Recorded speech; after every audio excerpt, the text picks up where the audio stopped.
On a enfin eu la chute qu'on voulait. La vraie question, c'est est-ce que c'est le moment d'acheter ou pas? Et c'est ce qu'on va regarder dans cette vidéo. Donc, on va analyser le Bitcoin, l'Ethereum, le Solana. On ira faire un tour, bien évidemment, sur Total 2, Total 3. Comme vous saviez, on était déjà dans les zones intéressantes. Donc, je pense que maintenant, on a juste enfoncé cette même zone. Donc, ça devient encore plus intéressant. Et bon, on va checker tout ça ensemble. J'espère que cette vidéo vous plaira. N'hésitez pas à lâcher un petit like, ça fait toujours plaisir. Et puis, on est parti. Crypto, midi, midi, on. Crypto, midi, midi, on.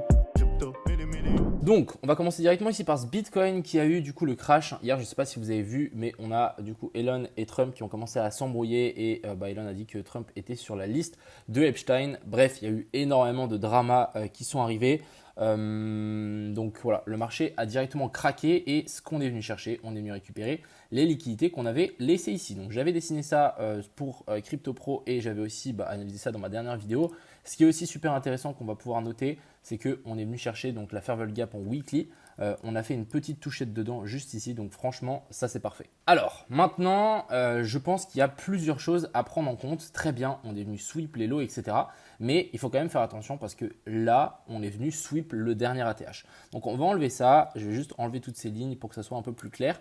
Mais ce qu'il faut comprendre, c'est que la tendance en moyenne time frame qu'on a ici reste totalement baissière. Si on tire une ligne, on voit bien qu'on fait des plus bas, toujours plus bas. Et si on copie-colle la ligne en dessous, on peut voir qu'on fait des plus bas, toujours plus bas et des plus hauts, toujours plus bas. Donc là, clairement, on est dans une espèce de canal baissier, dans une tendance baissière, tout simplement.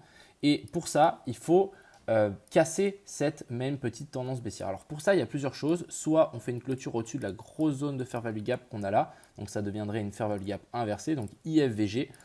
Pourquoi on peut compter ça comme une IFVG? Simplement parce que on est venu sweep toutes les liquidités qu'on avait laissées ici en dessous. Donc là, on aurait un setup de retournement de marché, sweep des lots, plus donc Fair Value Gap inversé confirmé. Pour le moment, ce n'est pas le cas.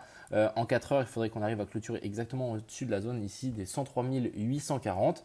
Et autre chose, il faudrait qu'on arrive à clôturer bien évidemment au-dessus de ce dernier plus haut. Si on arrive à clôturer au-dessus de ce dernier plus haut, qu'est-ce qui se passe? Ça voudra dire que là, on a fait notre inversion structure avec un sweep, ça veut dire que la tendance ici en moyenne time frame est inversée. Et là, ça voudra dire de nouveau qu'on a toutes les time frames de nouveau dans la même direction pour continuer à monter. Personnellement, moi je pense que mine de rien, ça peut quand même former un super bottom ici. Je sais qu'on peut aller chercher un petit peu plus bas, mais voilà, pour le moment, le truc qu'il faut vraiment surveiller, c'est est-ce que on va réussir à maintenir cette zone-là ou pas. Parce que là, vous voyez qu'on arrive dans des zones de FVG en H1 et je pense sincèrement que ça peut galérer et on peut largement ici se faire rejeter pour ensuite après repartir plus haut. Donc vraiment faire attention, c'est pas parce qu'on est venu faire un sweep que ça va repartir. Après c'est vrai que c'est toujours bien de trader dans le sens de la tendance et ici le sens de la tendance clairement c'est à la hausse. Donc là clairement à surveiller. Pour le coup, il n'y a rien qui nous dit que ça s'est inversé encore une fois. Je ne dis pas qu'on va redescendre beaucoup plus bas, mais pour le moment, on n'a aucune confirmation d'une reprise haussière. Tout ce qui est bénéfique ici, c'est le petit sweep. On va aller voir directement la dominance du Bitcoin qui, elle, ne veut pas descendre. C'est un truc de fou. Je ne sais pas si vous vous rendez compte, mais à chaque fois que le Bitcoin dump, on a les altcoins qui dumpent plus que le Bitcoin et du coup, on se retrouve avec des grosses bougies comme ça qui spawnent sur la Bitcoin dominance. En tout cas, ce qu'on peut voir, c'est qu'on galère un petit peu. Vous voyez qu'on est en train de faire une espèce de banane. En général, on fait assez souvent. On descend super vite, on galère à revenir chercher et ensuite ici on recraque. C'est ce que j'espère voir directement sur ce chart. Pour le moment, la Fair Value Gap ici en daily, elle fait bien le taf. On verra comment ça se goupille.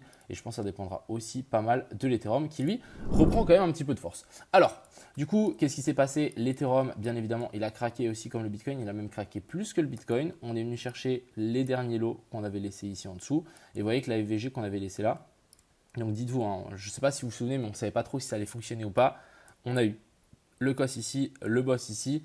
Après une prise de liquidité au nord, on est remonté chercher la FVG qui avait été laissée ici en 4 heures. Et ensuite, boum, on s'est effondré et on est venu récupérer tous les lots qu'on a laissés là. Alors là, maintenant, la vraie question, c'est est-ce que ça va suffire et est-ce qu'on va avoir notre correction ici en A, B et puis C? Elle est terminée et ensuite on vient chercher un nouveau plus haut. Ou est-ce qu'on va craquer et on va venir récupérer les Fair Value Gap en weekly qu'on a là, ici en dessous, pour plus bas. Alors pour le moment, on peut voir que la trendline ici, elle résiste. Donc moi, je vais plutôt partir du principe que ça reste haussier. Mais comme je vous ai montré un petit peu sur le Bitcoin, pour le moment, tant qu'ici, on n'a pas une vraie inversion de structure, on n'a pas quelque chose qui s'est vraiment mis en place pour nous dire, OK, on va pouvoir repartir vers le haut. On a fait une clôture au-dessus de la dernière zone de EVG. Il y a quelque chose d'intéressant. Là, on pourra dire, OK, on va sans doute venir chercher la zone des 3000 $. Mais je vais quand même vous mentir, je vais quand même vous dire que c'est plutôt bénéfique.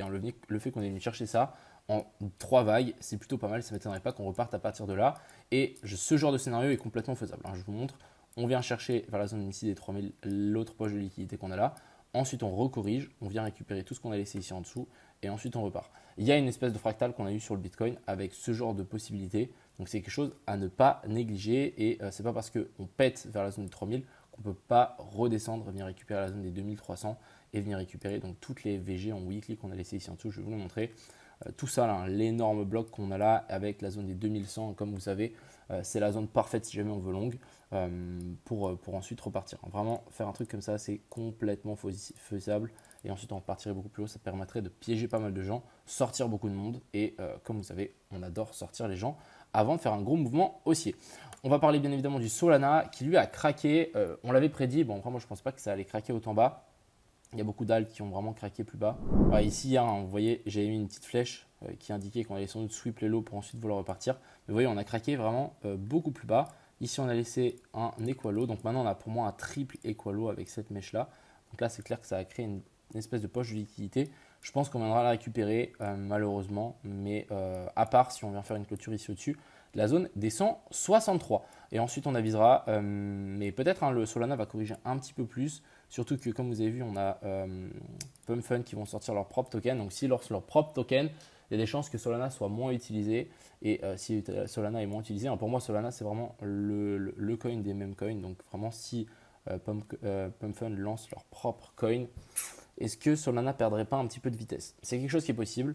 Un retour vers la zone des 130 est complètement aussi possible. C'est la zone des 168 du dernier mouvement aussi. Continuons notre petite chasse. Moi, j'ai envie de vous montrer le petit 4. Alors, le 4, j'ai une position dessus. Je trouve la zone hyper intéressante et aussi, on est pour moi dans une belle zone. Alors, je vais juste supprimer ça. Il y a juste pas mal de lignes. Celle qui nous intéresse, c'est surtout celle-ci. En gros, on a une espèce de trendline qui a été cassée. Vous voyez que là, on a une vraie jolie petite trendline baissière. On est venu s'appuyer dessus. Et là, on est venu chercher la dernière zone de fair value gap en 12 heures, celle-là même aussi en 4 heures. On est dans la zone de fair value gap en daily. Je pense qu'on doit avoir une petite divergence haussière sur le RSI. C'est bien le cas. On a vraiment, bon, c'est assez léger, mais on a une divergence haussière entre ce point bas là et ce point bas là. Maintenant, ce qu'il faudrait pour qu'on puisse valider tout ça, c'est une clôture ici au-dessus pour vraiment nous dire, OK, là, on a réussi à nous former un nouveau plus haut. Ensuite, après, pourquoi pas faire une correction et ensuite, on pourra aller chercher beaucoup plus haut. Mais voilà, c'est un peu l'objectif. Et comme on le savait, ce genre de coin, quand ça peut pumper assez fort. Alors, encore une fois, pour résumer, il n'y a pas de confirmation. On est simplement dans une zone intéressante comme la plupart des alts. Si on va chercher, par exemple, le IO, je vais vous le montrer. On a le AVAX aussi. On est pour moi clairement dans des zones super intéressantes. Mais voilà, on n'a pas encore de confirmation de retournement de tendance. Même si, vous voyez que le AVAX, il est même craqué un peu plus bas. On est venu chasser les liquidités qui étaient laissées ici. C'est ce genre de choses qu'on aime bien voir, surtout après un tel mouvement. On vient sweep les dernières liquidités. Je pense qu'on est même venu récupérer toute la zone des 0,68 exactement de tout ce mouvement. Donc en vrai, pour moi, il y a énormément de coins qui sont super intéressants. On a le WIF aussi que je surveille depuis un petit moment. Vous voyez, j'avais dessiné ça d'ailleurs, on va pouvoir déplacer mon dessin. Mais on est bel et bien revenu. Et si on passe en daily, vous allez voir qu'on est venu chasser la bougie après la mèche de liquidation. Donc on a eu la mèche ici et vous voyez qu'on est venu chasser ça. Donc il y a de fortes chances que ça tienne, on verra. Mais encore une fois, on reste dans une excellente zone pour moi pour essayer de chercher des longues. On a une zone de fair value gap en daily, on a une zone de fair value gap en weekly. Ça peut être intéressant. Et sur énormément de coins, je vais aussi finir avec le Doge qui lui est revenu. Mais les gars, on est revenu sur des zones genre juste trop bien. Je vais juste attendre que ça charge, mais normalement on doit avoir une zone des 0,68 de tout le mouvement et on est venu pile poil s'appuyer dessus. Donc on va pouvoir tirer notre Fibo depuis le plus bas au plus haut. Vous voyez qu'on est venu chercher parfaitement cette zone des 0,68 et pour moi c'est des zones genre vraiment bien pour repartir à la hausse. Donc clairement on est dans une zone clé. On va finir avec Total 3 et Total 2. Je pense que ça va être super intéressant. On est clairement dans une zone clé sur ces cryptos. Vous voyez que j'avais dessiné ça mais pour moi ça ne change rien. Peut-être la CL est un poil plus bas. On est venu chercher la dernière zone de EVG qu'on avait front run la dernière fois. Donc note à moi-même, quand il reste des zones de fair value gap, on peut potentiellement y revenir. C'est exactement ce qui s'est passé ici. On n'est pas à l'abri, comme je vous ai montré, de faire un truc comme ça, faire un autre plus bas et ensuite après ça devrait repartir. En tout cas, on est dans des zones dans lesquelles on doit avoir un rebond. Si ça ne rebondit pas là, c'est chaud. Franchement, c'est chaud. Je ne vais pas vous mentir. Donc voilà, on avait dessiné ça, c'est plutôt accurate. Maintenant, on va voir si on a vraiment une inversion de structure sur ces niveaux-là. pour ensuite vouloir repartir. Donc voilà, on a fait un petit peu le tour. Je tenais quand même vous faire cette vidéo en express parce que comme on peut le voir, le Bitcoin il a craqué et je pense que c'est quand même une belle zone pour continuer à faire du DCA. Recharger vos spots sur les alts parce que je pense qu'au bout d'un moment ça arrivera. Et puis pourquoi pas essayer de se focus sur des cryptos qui sont vraiment intéressantes, celles que je vais vous montrer aujourd'hui, comme le WIF, comme le CAT. Je trouve que les mêmes coins, quand ça repart, c'est ceux qui repartent le plus fort. Donc ça peut être intéressant de miser là-dessus. Sur ce les gars, je vous souhaite à tous une agréable fin de semaine, un excellent week-end. C'était Crypto Millions. Ciao.